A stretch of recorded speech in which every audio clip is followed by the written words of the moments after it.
पालघर जिल्ह्यात झालेल्या याच मुसळधार पावसानं ग्रामीण भागातलं जनजीवन पुरतं विस्कळीत केलंय। डहाणू असेल, पालघर असेल, त्या डहाणू तालुक्यातल्या वेती गावात कातकरी पाड्याकडे जाणारा रस्ता बघा, प्रचंड पाणी, तो रस्ताच वाहून गेलाय।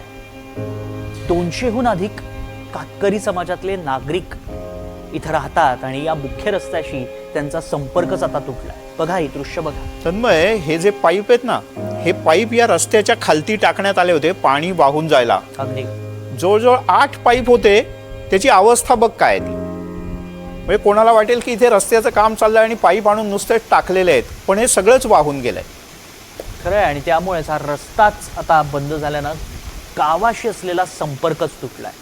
जुना साकव कायम असल्यानं तो पुराच्या पाण्यात वाहून गेल्याचं पाहायला मिळालं।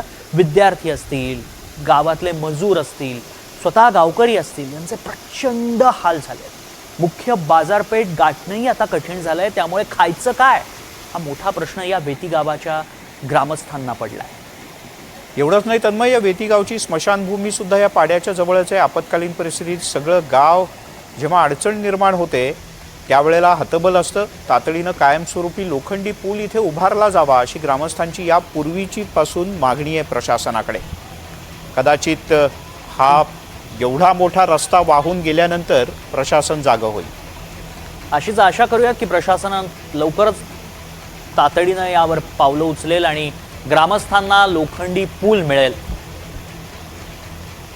आणि आता